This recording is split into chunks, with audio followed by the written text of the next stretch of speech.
Great person. Yeah, please do pass along our congratulations, Eric. We're thrilled to be able to work with him as well.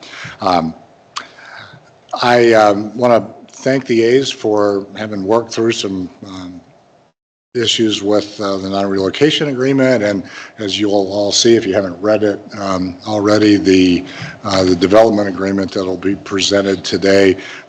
It's just a dense document. It's a tough thing to describe, and I think they've done a very good job of doing it. We're in a good situation in both of those, so I want to thank everybody involved for making that happen, not just the A's, but certainly Ed and Caroline and Mark, everybody on our team as well. I see Sandy in the audience.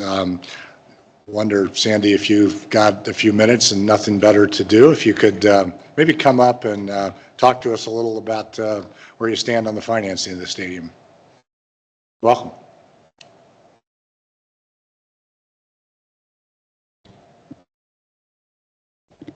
Okay, is that thanks very much, Chairman Hill. I'm pleased to have the chance to address the board, and I've had the opportunity to meet a number of you, but for those that I haven't, my name is Sandy Dean, and I've worked with the Fisher family for more than 25 years on a variety of their activities outside of Gap Inc.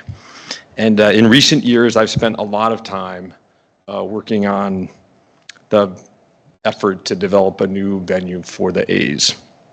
I want to say thanks to Ed and Caroline and Mark for all their work on the documents, and also Steve, and hey, to all of the board members. The documents, the various documents that are being brought forth, it's a lot of material, and we appreciate the engagement on that.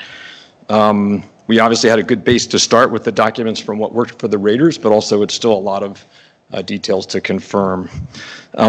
It's probably good to update all of you on two things, and the first would be our site planning efforts at the Tropicana site. We've been working with Bally's and GLPI on the location of the ballpark and the site planning.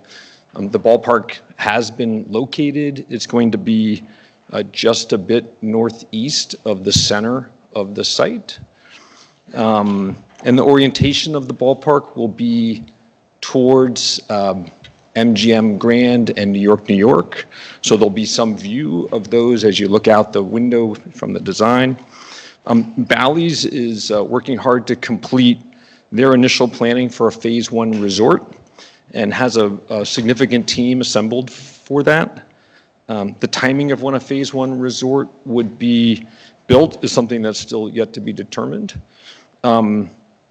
We hope to be into the county with our preliminary entitlement package in the coming weeks.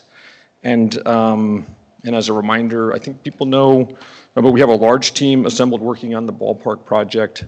Bjarke Ingels Group as our designer, HNTB as our architect, Mortensen McCarthy as our contractor, CAA Icon as our owner's rep.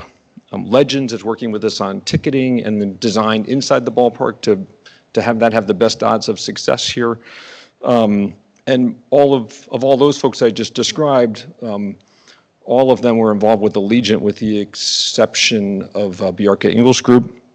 We have a whole bunch of folks working on the technical design aspects of the ballpark, including Kimley Horn for traffic, Loxa for civil, Thornton Tomasetti for structural, Henderson on mechanical, electrical, and plumbing, Antanasio on landscaping, and there's a number of others.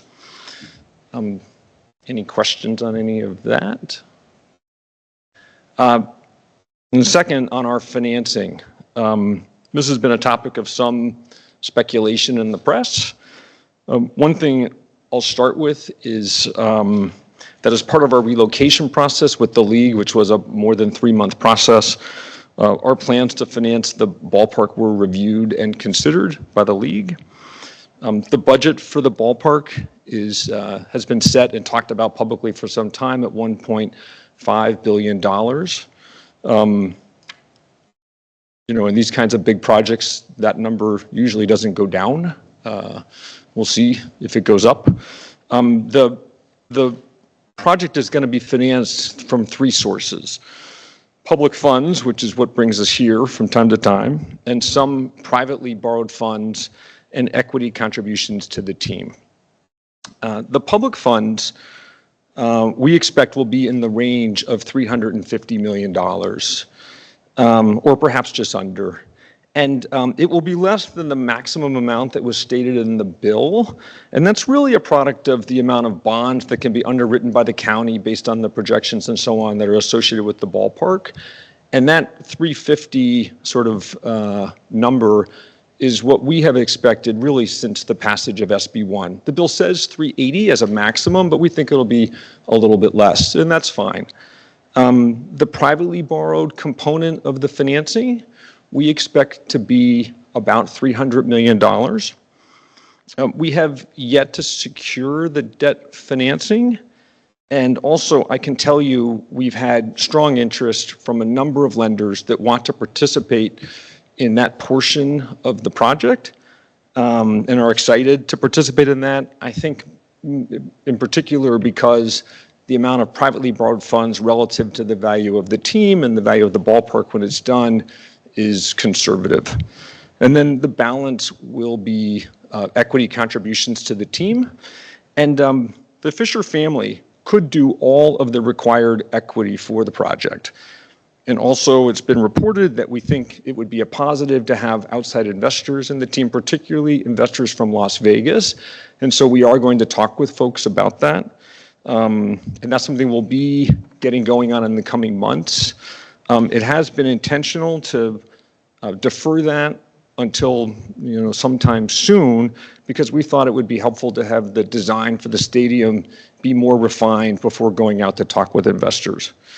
I want to state in the affirmative, we are in good shape for the financing. It is something we've been planning for some time, and we'll be back with more detail on that, I think, in the fall. I'd be happy to answer any questions if that's appropriate. Yeah, thanks, Andy. Okay, thank you so much. Appreciate that update, and we'll look forward to continuing to get updates and progress reports as things roll along. Okay, thank you. Yeah, thank you.